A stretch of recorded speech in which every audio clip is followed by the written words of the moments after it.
Salam NKRI. Halo para haters dan pembencinya gue. Pasti kalian selama ini kan berpikir bahwa gue ini udah stres, mungkin gila menghadapi bombardir teror, baik itu melalui medsos, melalui WA, telepon, SMS, dan lain-lain. Ya alhamdulillah, puji Tuhan, berkat dukungan dari keluarga, dukungan dari teman-teman dan semua orang-orang yang selalu berada di belakang saya, hingga detik ini, hingga saat ini saya masih baik-baik aja dan masih sehat walafiat. Ya, terima kasih buat kalian-kalian yang sudah membantu saya menjadi viral.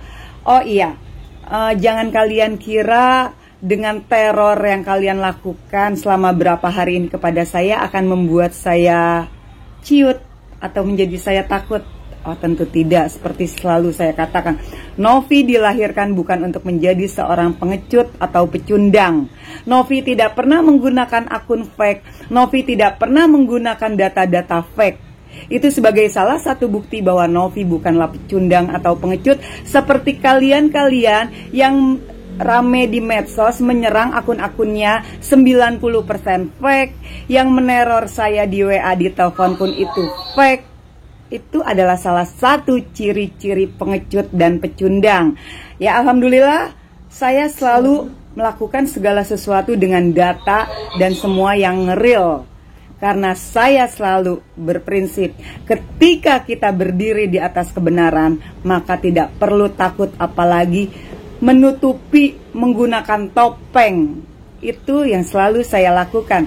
Terus ancaman kalian itu nggak akan ngaruh buat saya. Justru saya mengucapkan banyak-banyak terima kasih kepada kalian yang meneror saya. Pertama, berkat kalian saya jadi viral. Yang kedua, saya semakin termotivasi dan semangat untuk terus berjuang sampai Rocky Gerung ditangkap. Oke, terima kasih ya buat para haters dan pembenci. Oh iya, di sini sebenarnya saya bikin VT itu pengen nanggepin videonya Rocky Gerung yang bilang, mungkin si Novi itu orang itu nggak tahu kalau saya ini adalah guru atau dosen di Megawati Institute. Saya pernah mengajar selama 3 tahun, kurang lebih seperti itu narasinya Rocky Gerung. Rocky Gerung, gue tahu lu emang salah satu guru di Megawati Institute, tapi nggak ada korelasinya antara lu menjadi guru di Megawati Institute dengan apa yang gue lakukan terhadap lu atas penghinaan yang sudah lu lakukan kepada Pak Jokowi, ujaran kebencian yang udah lu lontarkan, dan kegaduhan yang sudah lu buat. Jadi nggak ada korelasinya. Tapi oke lah, gue nggak mau masalahin itu, terserah lah ya. Lu mau ngomong apa, lu mau bacot apa, buat gue nggak ada masalah ya Rocky ya. Gini, kan gue nih saat ini dihujat, dicaci maki, katanya gue nggak punya adab, nggak punya etika, nggak bermoral dan macem-macem. Ada satu peribahasa, tidak ada murid yang tolol kecuali gurunya yang tolol. Jadi apa yang gue lakukan selama ini, ngegeruduk rumah lu, aksi di Bareskrim, ngedorong lu, ya itulah hasil dari ilmu yang gue dapat dari lu sebagai guru di Megawati Institute. Paham lu? Ya. Jadi teman-teman harus tahu ya. Inilah gue yang katanya nggak punya adab, kalau kata Rocky Gerung, kata pendukungnya Rocky Gerung, nggak punya adab, nggak punya etika, nggak punya moral. Jadi buat teman-teman pendukung yang mendukung Novi, dipahamin aja ya. Kan Novi pernah belajar sama Rocky Gerung, jadi ya seperti ini, jadi dimaklumin aja ya. Oke, salam waras. Rocky Gerung sekarang dihantui oleh bayang-bayangan dari seorang wanita yang super kuat guys ya, yakni Mbak Novi, yang kemarin waktu dia melabrak Rocky Gerung ya, itu kemudian dia mendapatkan kecaman dari pendukung-pendukung Rocky Gerung ya, caci maki dan ancaman-ancaman. Kemarin juga saya mendengarkan dalam sebuah VT ada seorang bapak dari Cianjur yang memberikan ultimatum ya, bahwa Mbak Novi ini ada di dalam wilayahnya ya, dan dia memberikan peringatan nanti ketemu dengan saya ya. Nggak tahu nanti ketemu dia mau ngapain ya, tapi itu nggak penting guys ya. Intinya kita melihat, mengapresiasi perjuangan dari Mbak Novi ini yang tidak gentar ya dengan berbagai teror, berbagai kecaman.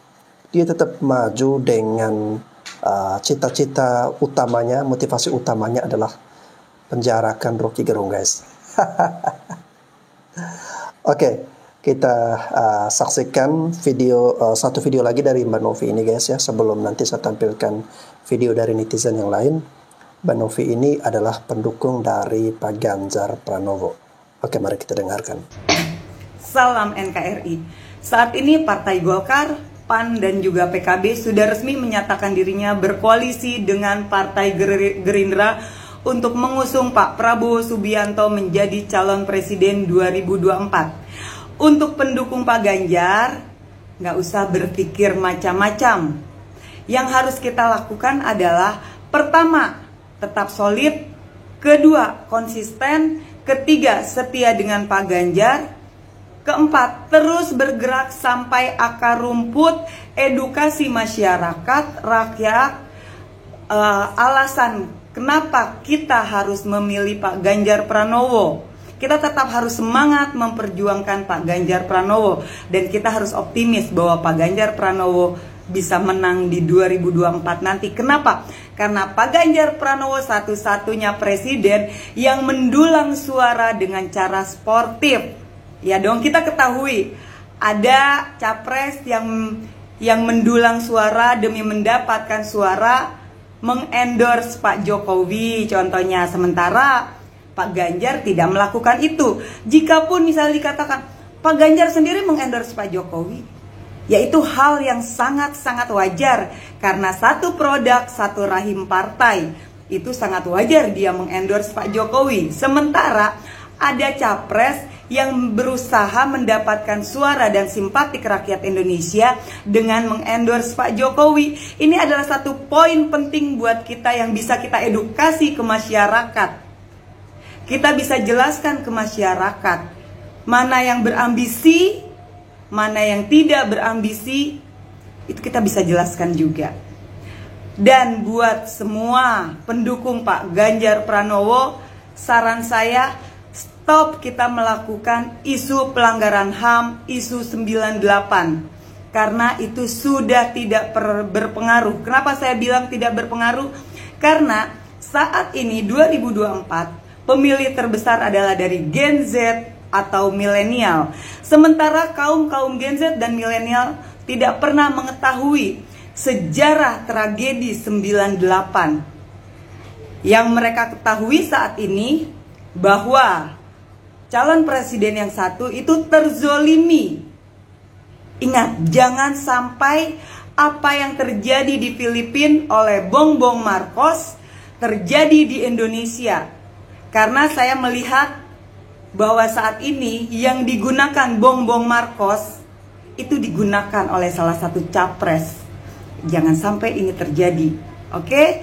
Jadi stop ya mengatakan pelanggaran HAM 98 itu semua sia-sia. Yang ada di mata kaum Gen Z, milenial, capres tersebut terzolimi karena Gen Z dan milenial itu tidak mengalami tahun kejadian di 98 dan tidak ada pelajaran sejarah mengenai tragedi 98 yang akhirnya saya katakan tadi, Gen Z milenial menganggap bahwa calon presiden tersebut terzolimi, apalagi saat ini ada atau menjadi salah satu menteri di pemerintahannya Pak Jokowi. Jadi udah ya, buat semua pendukung Pak Ganjar Pranowo, stop saya ingatkan membahas 98 dan pelanggaran HAM.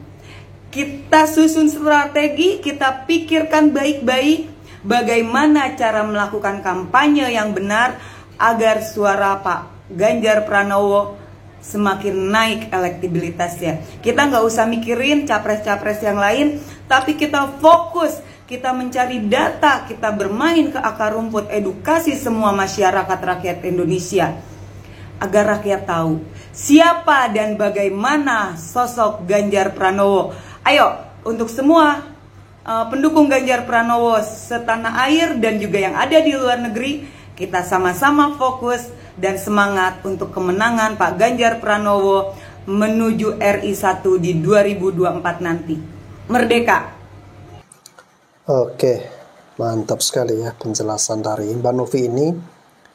Ya, bisa kita pahami bahwa jika para pendukung dari Pak Ganjar Pranowo ini menginginkan kemenangan bagi Pak Ganjar ya, tentu harus fokus pada Pak Ganjar ya, tentang prestasinya, tentang cara kerja beliau ya, dengan menggaungkan terus apa yang menjadi prestasi atau kelebihan dari Pak Ganjar ini tanpa harus menyenggol capres lain dan membongkar masa lalunya ya, seperti yang Mbak Novi katakan tadi, dengan mencari-cari kasus-kasus yang sudah basi atau sudah berlalu seperti kasus 98 dan sebagainya, karena Gen Z akan berpikir bahwa ini sebagai salah satu cara menzolimi capres yang lain ya, sehingga nanti justru bukan simpati yang diharapkan melainkan antipati ya.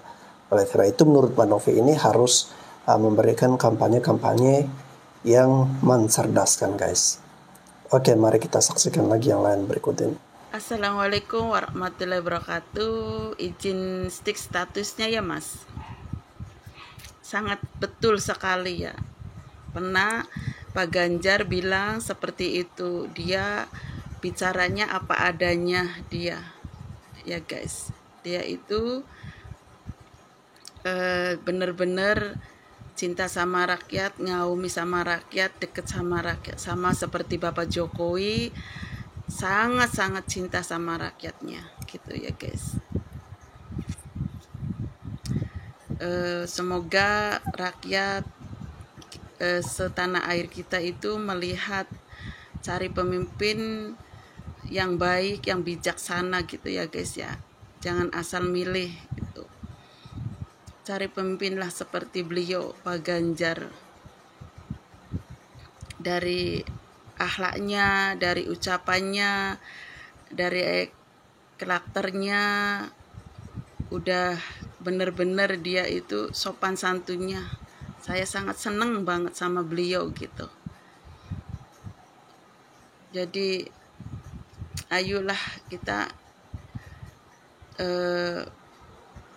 melihat dengan jelas ya buat presiden nanti ya di tahun 2024. Jangan salah pilih, hanya cuman Pak Ganjar yang terbaik nanti ya. Semoga Allah mengabulkan Pak Ganjar jadi presiden. Ya guys. Kalau orang jujur, orang baik itu pasti Allah mendengar. Ya. Jadi hati-hati cari pemimpin. Kita sama-sama jaga NKRI, jaga Indonesia selanjutnya biar maju dan makmur lagi, dan Pak Ganjar bisa melanjutkan kinerjanya Pak Jokowi, pembangunannya ya guys. Buat masa depan anak saya, cucu nanti biar bahagia.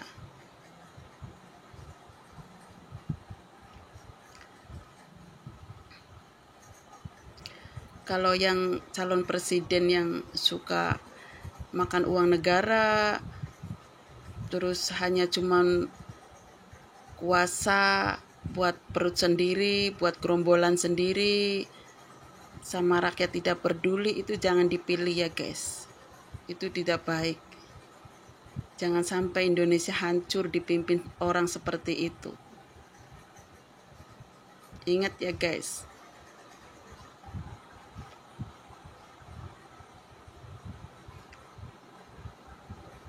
benar-benar cari pemimpin yang tanggung jawab.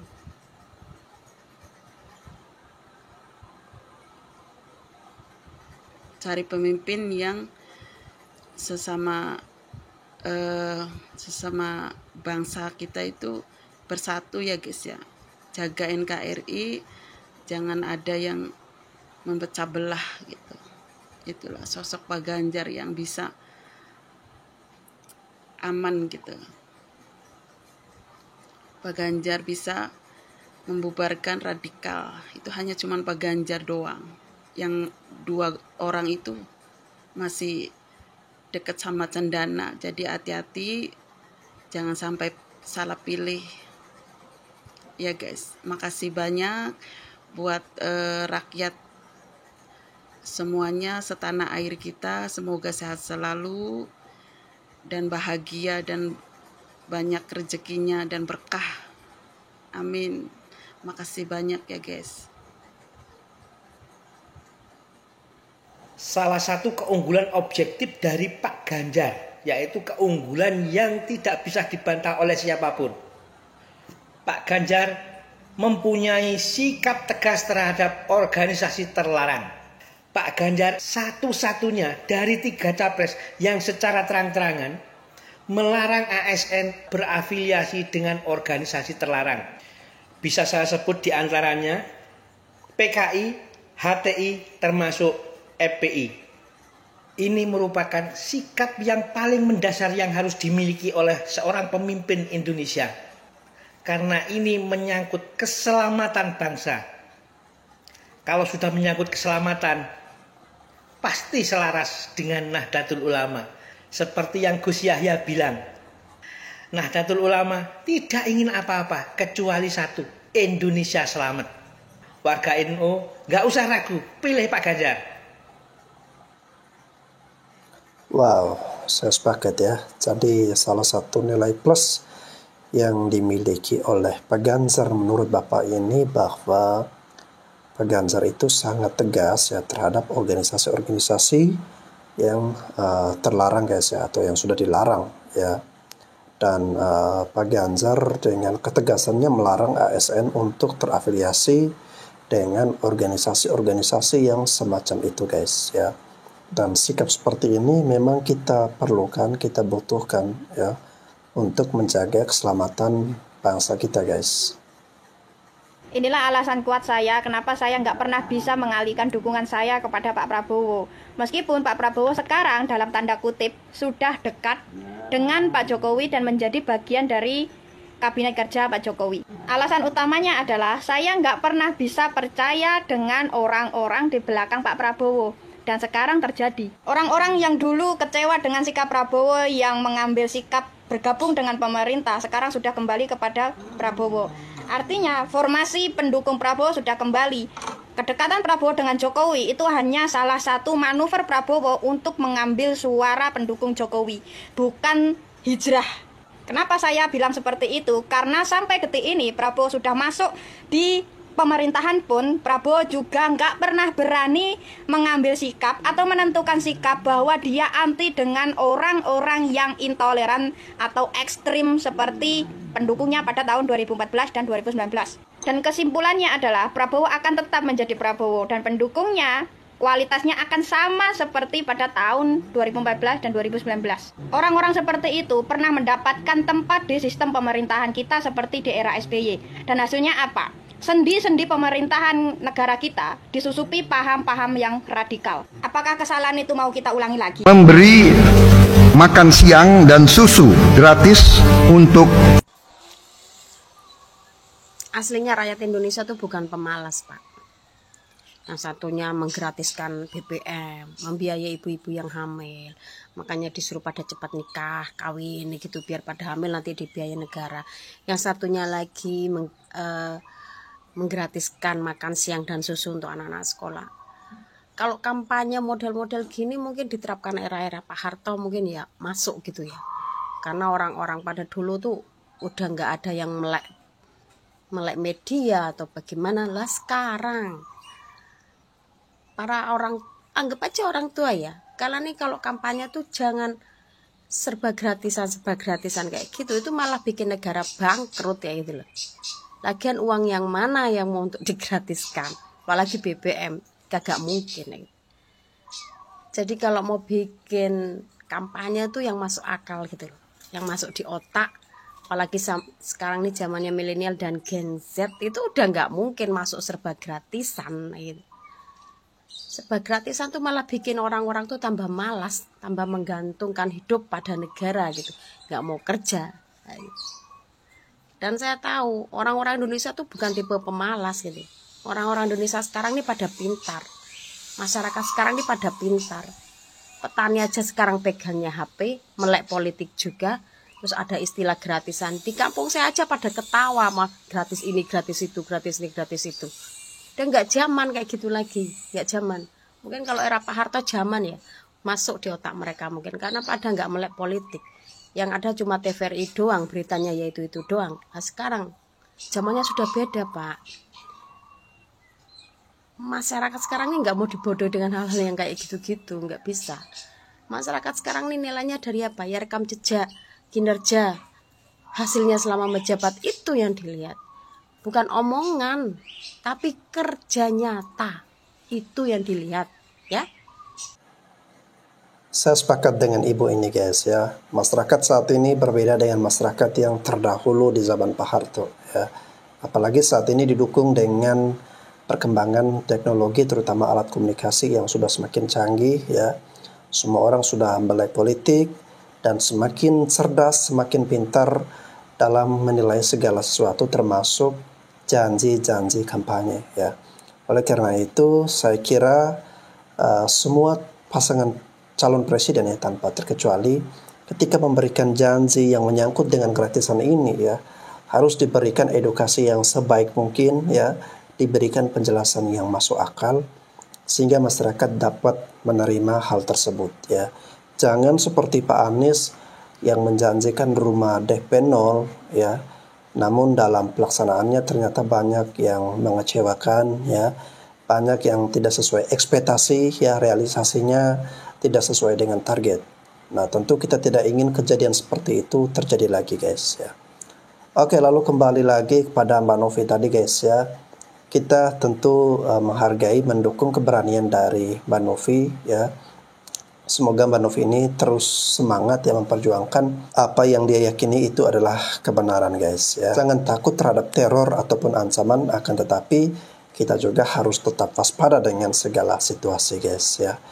Lalu kemudian dari tadi ada komentar netizen-netizen yang memberikan dukungan kepada Pak Ganjar Pranowo karena dianggap memiliki prestasi, ketegasan yang lebih baik ya, dan sangat merakyat. Dan bisa kita saksikan dalam berbagai video Pak Ganjar yang menyapa langsung masyarakat, bagaimana gaya pendekatan Ganjar terhadap masyarakat. Nah itu disukai guys ya. Oke, bagaimana menurut teman-teman ya, silakan bantu menjawab di kolom komentar guys. Oke, terima kasih sudah menyaksikan tayangan ini. Saya Bastian Sebos, sampai jumpa lagi.